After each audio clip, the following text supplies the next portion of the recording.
Hello and welcome to THF Radio's guide to How to Radio for pre-recording and broadcasting at THF Radio. Here we'll show you how to pre-record, broadcast, your way around the space, and some rules you'll need to follow when you come to visit us. Some important starting points are to please come prepared and early when possible to give yourself time to get comfortable to go live.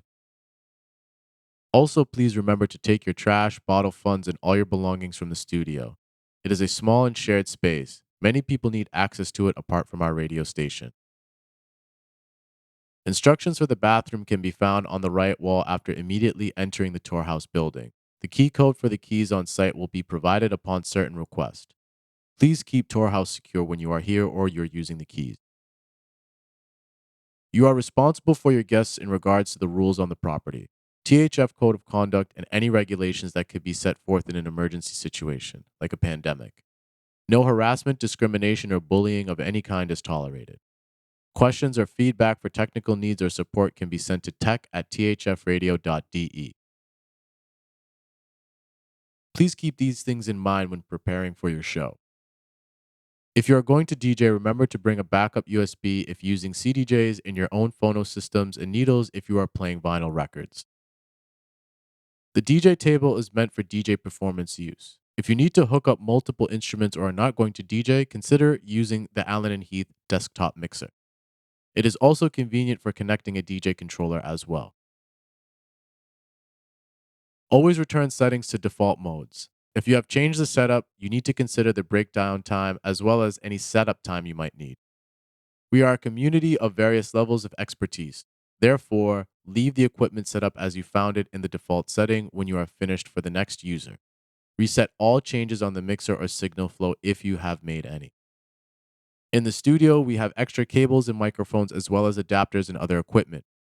It's always best to bring your own in case something you need is not available. Always return borrowed equipment neatly and back to the shelf. When you walk in the radio studio, you'll be able to see the equipment shelf, DJ table, and the desktop mixer and broadcasting computer. Underneath the table of the broadcasting computer is the power strip from which you turn on all the equipment.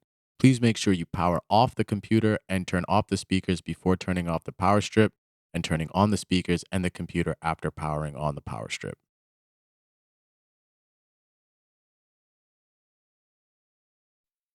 Okay, welcome to the DJ table at THF Radio.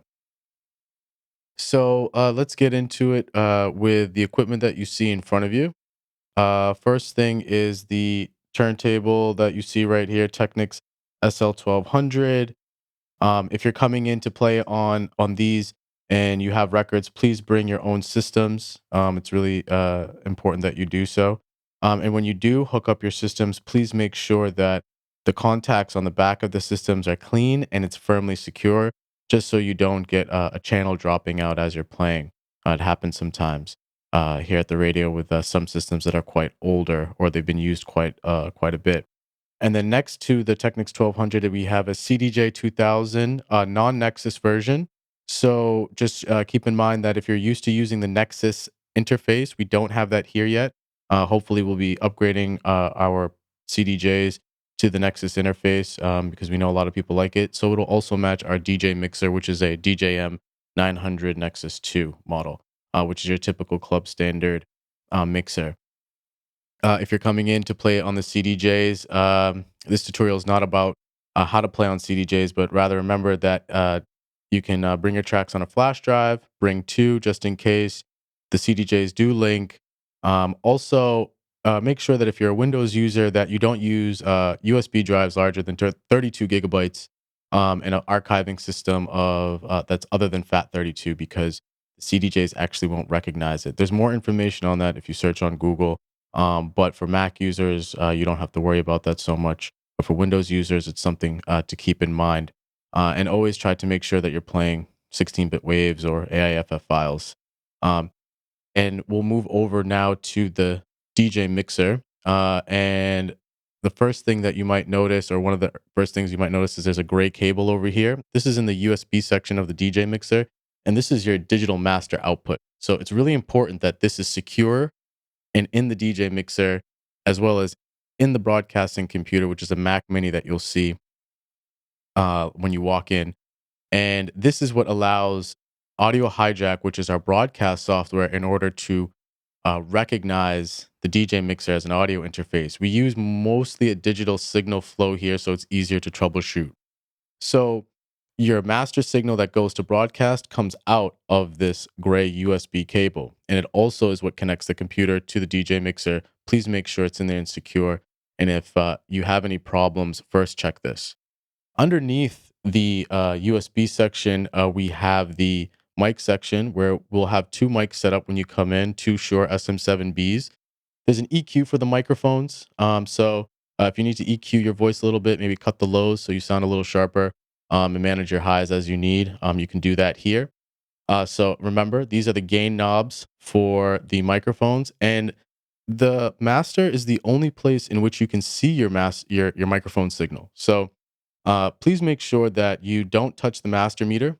The master meter we'll get into a little bit more later, but it's really just a visual indicator for your signals.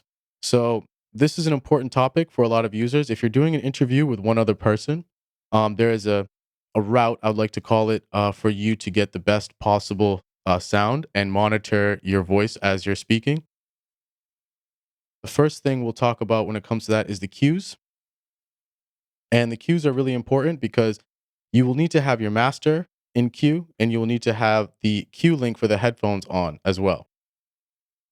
Essentially, in order to talk in the radio studio and to prevent feedback, you need to cut the volume for your room. And the volume for your room is controlled by the booth monitor right here. If you need to increase volume in the room, you increase the booth monitor level on the knob.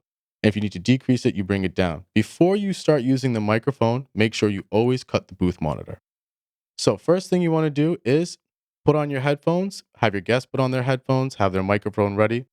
And then you want to hit the master cue. And then from the master cue, you want to turn your booth knob all the way down. You should still be able to hear level in your headphones as long as your mixing knob is in the middle and you've pressed your master cue. So you'll be able to hear the cue that has been soloed to your headphones. So I can show you what that sounds like.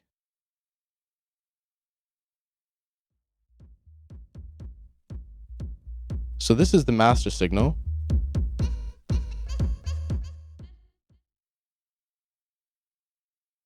And when you put a channel in cue, it solos it to your headphones.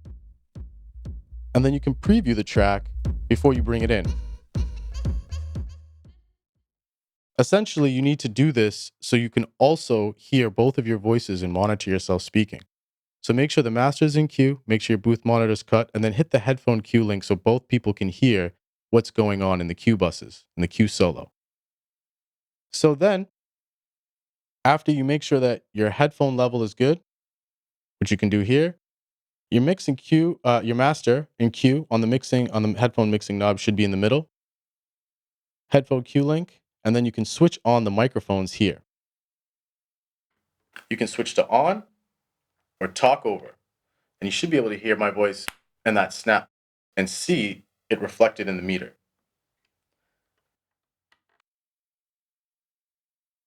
Master meter is the only place for you to hear the level for your microphones. So please make sure you don't touch the master knob.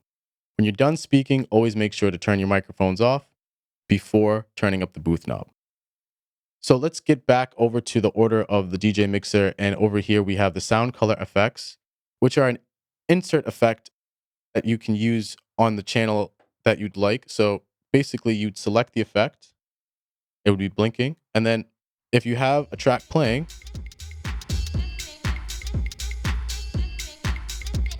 you can apply the effect like so by turning the silver knob. Turn the knob to center in order to turn off the effect, and to deselect the effect so it's completely off, just press it again until it stops blinking. And you can manage some of the parameters that are preset here by increasing or decreasing it. So now we've gotten over to the headphone section again, and we explained about the importance of the Q link. This here will change your headphone mix to either mono, split, or stereo. Most people listen on stereo. It's the easiest way to understand what's going on, I think, in your headphones. It's very confusing with the mono split, at least for me. And then after that, we get over to our channel strips, and we have 4 repeating channel strips with input selectors on top. The input selectors reflect the equipment that's in the room. So the turntables are on channels 1 and 4, and then the CDJs are on channels 2 and 3. The turntables are set to phono on the input selection, and then the CDJs are set to digital on the input selection. And if you are going to use a line device, like say a DJ controller or something else, you hook it up on the back of 2 or 3. Make sure you switch the input selection to line. And when you're finished with your show, switch it back to the default way to digital so the next person can use the CDJs easily. So, a really important point we're coming to here now affects your broadcast signal and your recording, and that is your gain staging on your tracks. So, gain staging is basically managing your input volume to make sure it's at an optimal level. If you don't do this, sometimes you have really quiet mixes or you introduce noise and things like that. We're using a digital signal flow to kind of avoid noise as much as possible, but it's still important to gain stage your tracks. So, if you have a track selected, insert your USB, go through, select the track. I have one already here so we can get going. Play the track, you'll see that there's signal already coming through. If you need to preview how the track sounds, again, remember, you can put it in queue and you can listen in your headphones. And if you only want to listen to the track in queue, you move the mixing knob all the way to the left. Or if you only want to listen to what's in the master queue, you move it all the way to the right.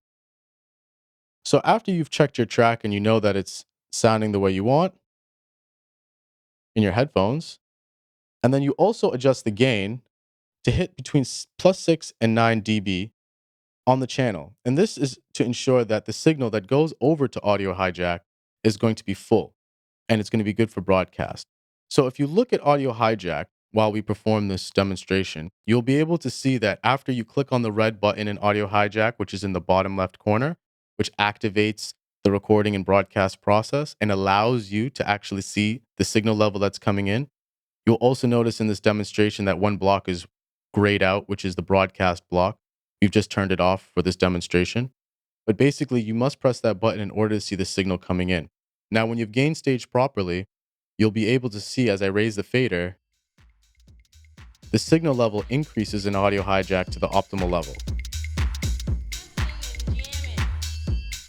If you do not gain stage your tracks properly, say something like this, you see how it affects the broadcast and recording level. This is not optimal for your recordings, your mixes, or your broadcast. So keep in mind to always gain stage your tracks properly, and you can do so right when you play the track, you see it coming in the channel, and then move it up or down as needed so it hits within that range of +6 or 9 dB. Bring the track in,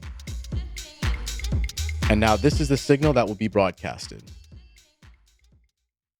So this is important to know. When you're done with your broadcast and you want to cut all signals, bring your faders down. Your broadcast signal is not managed by your room volume and it's not managed by the master. Again, it comes out of the gray digital master out USB cable that's right here. So let's go down through the rest of the channel strip quickly and you can see how it works. So if we bring the track back in, the EQs manage different frequency bands for the material that's playing or the song that you're playing.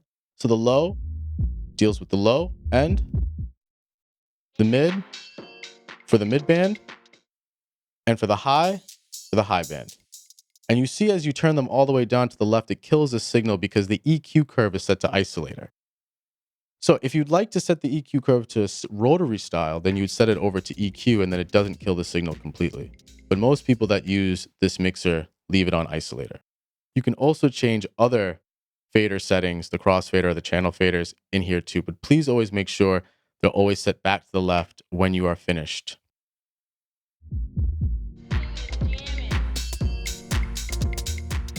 As we demonstrated earlier, the sound color effects silver knob here, and then also we explain the importance of the Q knob so you can preview your tracks and material before you play it out. Underneath, you see the beat effects indicator, which we'll get to later, which is over here. And then we have the fader, which we explained is what brings your broadcast level and your recording level up into the mix. Underneath, you have the crossfader assign, which you can set to A or B. If you don't use the crossfader, make sure all channels are set to through. If you do use the crossfader, then make sure you assign them accordingly as you need and set the back to 3 when you're done. Basically, the crossfader is a way to crossfade between two channels. So when the crossfader is activated, this can also determine the level of each channel, and you can set the fader style over here. Please remember to set it back because the next person that might come in might not realize that the crossfader is on and they unintentionally kill their signal, which can be really frustrating for a mix or a recording. So now let's get into the master section. As mentioned before, the master level, the knob is set to unity. This allows you to see a true reflection of the sum of your signals. Please do not touch it because it's not patched anywhere. It's just a visual indicator to let you know that you have signal coming through and also can see the level of your microphones as you're speaking. Underneath, we have the pan balance knob, which pans left or right for the stereo mix.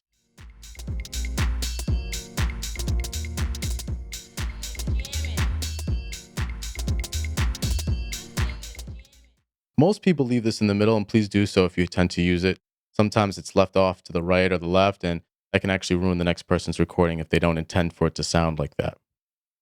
And then underneath, we already explained what the booth monitor does. That is the volume in your room. So please make sure that you adjust the volume in your room here and do not adjust the volume on the speakers or anywhere else in the booth monitor signal flow. The booth monitor is patched analog into our desktop mixer in stereo channel 3. If you need to turn it off because you're using the Allen and Heath desktop mixer, then just press the on button on channel 3 until it is no longer lit. You should also notice that if you are an audio hijack, that there is two input blocks and an input switch. The DJ mixer is on input switch A and the desktop mixer is on input switch B. So if you are using the desktop mixer for something, please make sure you turn off the booth signal flow and switch to input B. Please do not try to record the DJ mixer through the desktop mixer through the booth monitor signal flow. We'll move on to the beat effects section quickly, and we're not going to get too in depth with this, but there's plenty of great material and tutorials on this if you need. And this basically allows you to apply another style of effects to your channels as you would like. The type of effect you can select is here. Select where you'd like to apply that effect here. And you can see as I move, the beat effects light indicates where it is being applied. So it can be applied on the master, it can be applied on a specific channel. Time parameter knob adjusts the times parameter of the effect, and the level depth affects how much depth the effect is having on the material.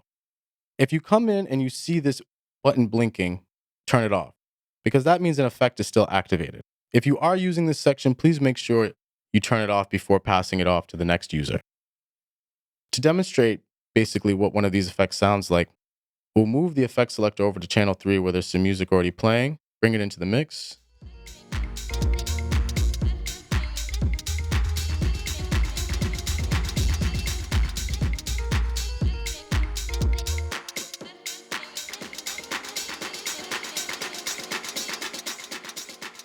So as you can see, the beat effects section also can add different types of delays or other send effects that aren't available in the sound color effects. But when you are done using it, please make sure you bring the level down to minimum and you make sure it is no longer blinking. So that's essentially the DJ table. And the most important parts to remember is this is your booth monitor volume, which is the volume for your room. This is how you connect to the broadcasting computer, send your digital master out to your broadcast and to your recording. Always make sure that you cut your booth monitor before using the microphones and make sure that the master is in queue, the headphone queue link is on before turning on the microphones, and then turning off the microphone before turning your booth monitor up. So now we'll move on to the next areas of the radio studio and show you some more things that you can do here.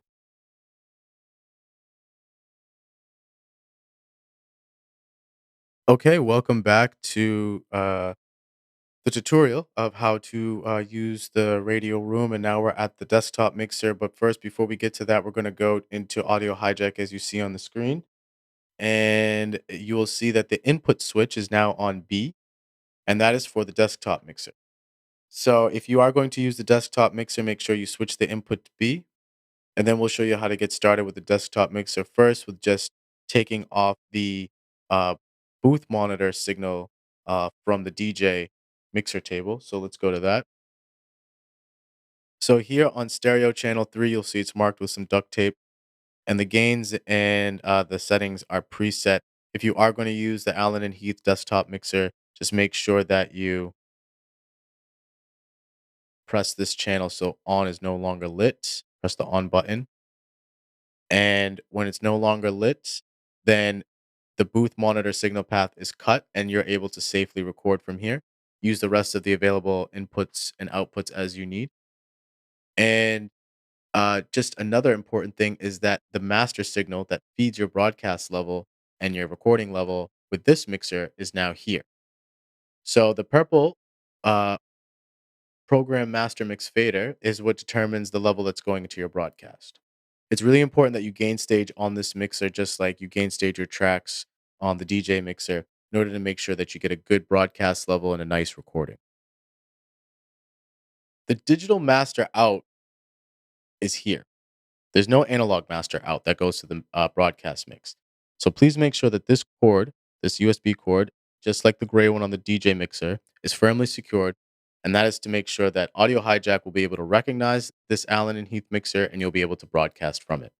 If there's any problems getting signal into Audio Hijack from this mixer, first place you should check is this cord. Quickly, we'll go through the channel types. And as you see, M1 through M4 are mono or microphone channels. And this is where you could plug in instruments, guitars, or microphones, and you can gauge stage them here. T1 and T2 are telecom channels. We don't use these often in the studio. If you have questions about these, I would refer to the manual. You could ask one of us if you wanted to set up a phone call. And then we have the stereo channels, ST1 to ST4. So on ST3, like we said, it's already taken, but ST1, ST2, and ST4 are available for you to use if needed.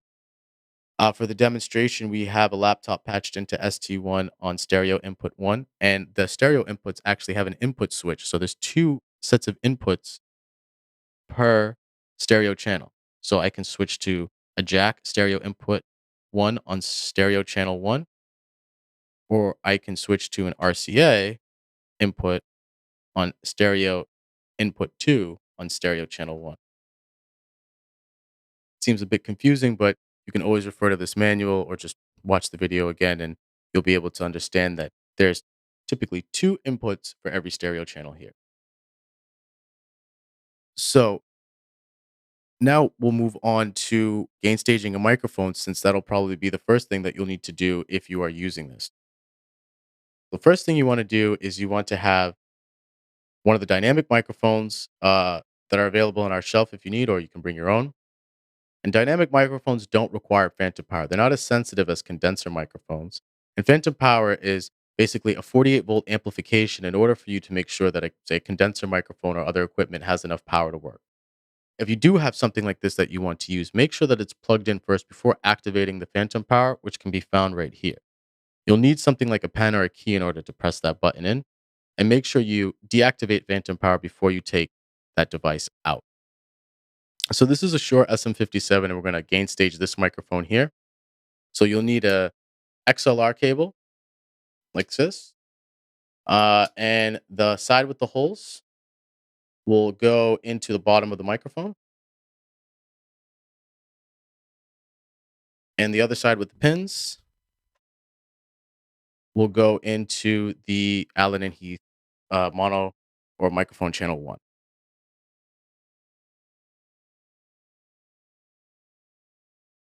So the first thing that you'll want to do is you want to activate the PFL, which is similar to the Q button on the DJ mixer. And what this does is it sends a solo to your headphones, the CRM headphones, which is the control room headphones. We're patched into the control room output, so we'll get the same signal that's sent to the control room headphones. And this similar button as a Q, but it's called a pre-fader listening, which means listening before the fader is activated, will allow you to preview the signal before you bring it in. So we'll press that, and now we'll go into PFL solo, so we can start gain staging the microphone as we need. So first thing about dynamic microphones is they're usually really power hungry. So you'll want to gain it up quite a bit already. So you're already getting a little signal. Can you hear me? Looks like I sound pretty good. Let's see my gain staging. Check testing 1, 2, 3, 4. I would say that's pretty good. I'm peaking around +3 to +6 dB. And then after the gain knob, you have very similar features as the DJ mixer. I'll explain those and we'll get out of PFO because we'll be ready to bring the signal into the mix. So we have an EQ and a high pass filter that can be activated.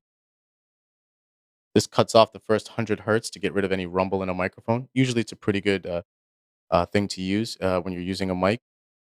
You have a set of EQs similar to the EQs that you'd see on the Pioneer DJ mixer. We have an auxiliary path, which basically allows you to take a copy of the signal that's coming in and send it to the auxiliary output. It's right over here if you patch something in there. And you can even set the auxiliary to pre-fade, which means, again, it takes the signal before the level passes through the fader. So your gain stage level. If you leave it on post fader, which it's set at right now, it will take the level that's after the fader, also known as AFL or after fader level. Then we have an advanced feature here called Mix Bus B, and you'll also see Audition AUD here. These things aren't used often in the studio, but please refer to the manual if you're interested in using different types of groups or mix buses with this for any purpose that you might have. And then you have a pan knob like you saw on the Pioneer DJ Mixer Master. It does the same thing on the channel. It pans it in the master mix. There is no master pan knob on this. And then you have the on button, which activates the channel to go into the master mix. And then you have a peak light to let you know when you're clipping on your gains, a signal light to let you know when you have signal, as you'll see. And then the PFL indicator, once it's activated, you know you're in PFL solo. And when it's no longer lit, you know you're out of PFL solo. So since we gain staged the microphone, checked it in our PFL, we can now activate the channel and bring the microphone into the master mix.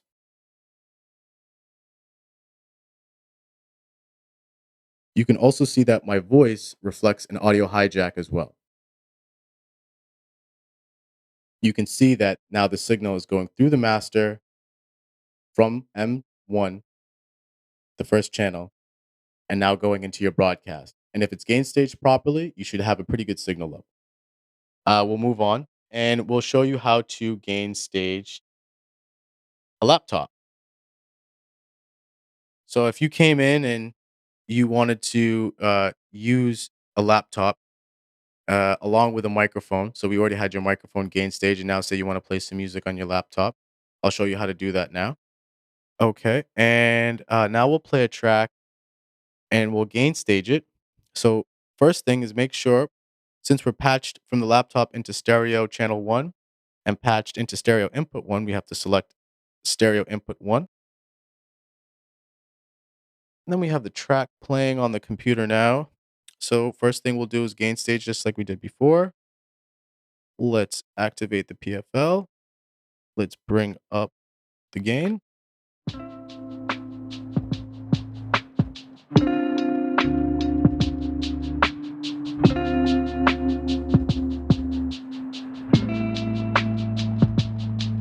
And as you can hear, the signal is now coming through the PFL solo. And I will deactivate that. Now we don't hear anything anymore again. But the signal is ready to be brought into the mix. So remember, press the on button and bring the fader up.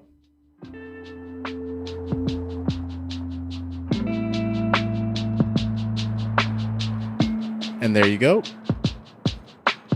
You should have good signal level, as you can see there. Sorry if that was blocking your view for a second. And then, in combination with the other microphone,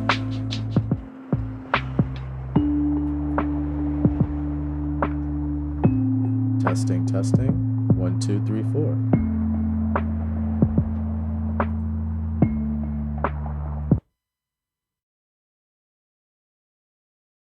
Okay, so basically, we showed you how to start playing music from your laptop and show you how to gain stage your microphone. Also, if you wanted to add more microphones, you just repeat the same process here. Or if you were using a guitar, same thing, you'd put it into the line. If it was electric, if it was acoustic, you would need to set up a microphone and to whatever the artist's preference or the engineer's preference, set up the microphone and gain stage it. Control room headphones, which determines the level for the headphones for the control room or the engineer's headphones, which are right here. And then the guest headphones are controlled by one knob, and you can split the guest headphones into two splits already. So your guests already have a way to listen without using an additional splitter, and the engineer can also listen on their own. These knobs here you can leave down to their minimum because they deal with some of the other busing features that aren't often used here. And here is where you can select what you would like to listen to or have the guests listen to in their headphones. Typically, this is just left as is. If you're more interested in how to utilize these patching functions, I would suggest looking at the manual because they can be actually really helpful.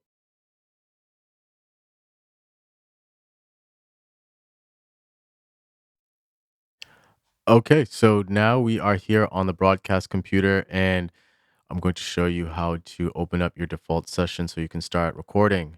So there's two sessions here, and don't mind some of the stuff here. We were doing some screen recordings for the tutorial.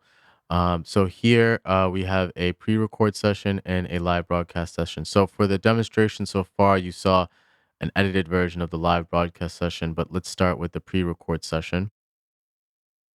So you just go and open one of these up if you're going to pre-record and you're not going to go live. Remember which device you're going to use and to switch to that device. I have some material queued up on input switch B, which is the Allen and Heath mixer.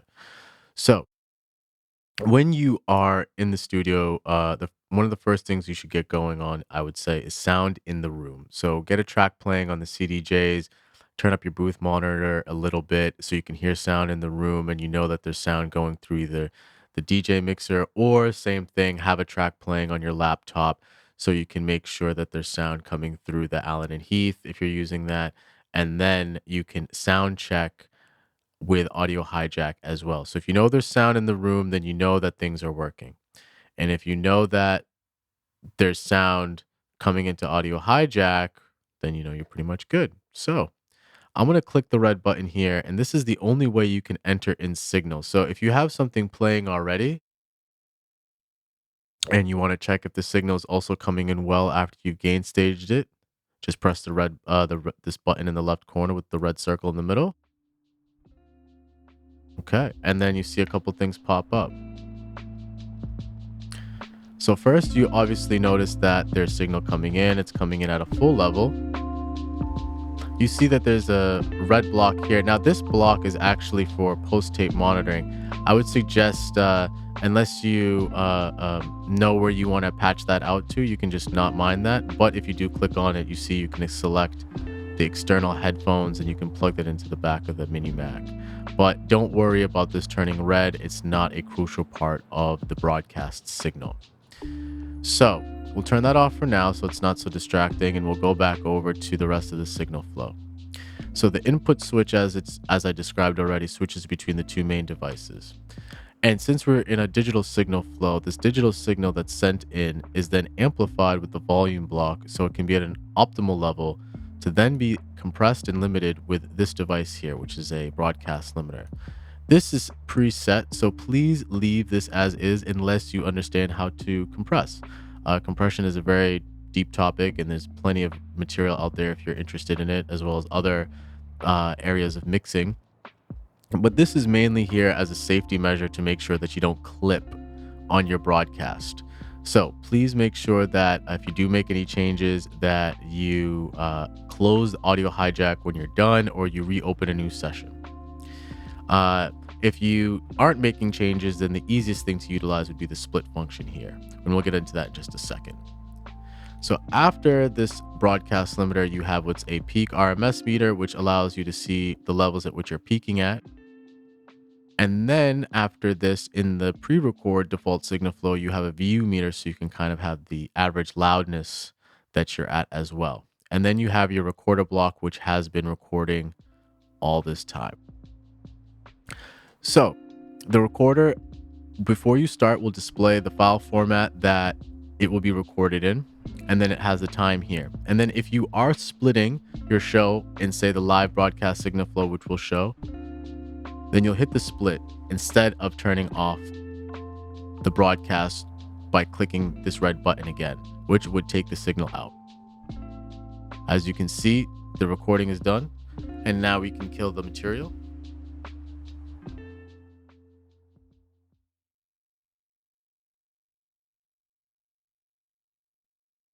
Okay, so then if we go over to the other default session. Okay, so now since we got out of the pre-record session, we'll go into the live broadcast session. So that's the one over here.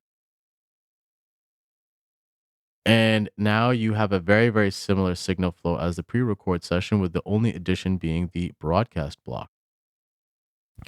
So the broadcast block contains all the information for our radio server. Please do not adjust any settings in that block or change anything. The rest of the signal flow is exactly the same. The thing that you need to keep in mind is that if you do press this red button, you will go live. Here we have the alert again, and like I said, we can ignore that. Turn that off for now. And as you can see now, you are on air. So that means we are live on air right now. And the recorder is recording. And if I switch to input B, if I have material playing already, here we go. And now this is broadcasting live. If you need to sound check without going on air, but you don't want to use the pre-recording block, you can click on the broadcast block as such, and you can hit the on and off button. If you do this and then click out of the window, you're no longer online and you can sound check your show. So if you wanted to stop the material and then restart it again when you're ready to start your show, you can do that knowing that your signal is good, and there's turning the broadcast block back on, and you go right on air. And that's basically the signal flow. And then the last thing I'll show you is how to retrieve your file. So when you're done your show, you'll click on the recording block.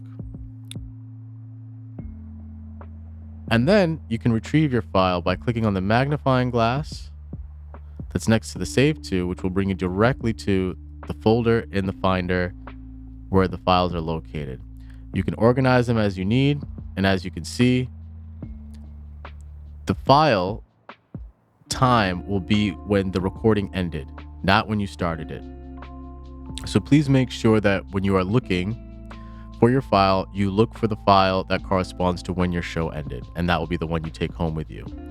You can just bring in a USB, or you can send it to yourself via WeTransfer, and you're basically done for the day. But before I let you go, I want to just demonstrate one important thing, because sometimes we have people that transition right after one another. So if you are broadcasting and you do need to switch over, instead of pressing the red button and the next person following you needs to get on the DJ mixer or the Allen and Heath, hit split. When you hit split, it resets the recording, splits the file. It will take a few minutes for you to get the file off of the hard drive because it needs to be created. But then you will be able to continue the broadcast without interrupting it, and the next person can start. So that's basically it here at THF Radio. You've gotten your file. You've seen the signal flow in the DJ setup and the Allen and Heath desktop setup. Be mindful of some of the pointers that we gave in the beginning of the video. And if you have any questions or feedback for the video, feel free to get in touch with any one of us or at tech@thfradio.de. Thanks, and I hope you guys have fun playing here.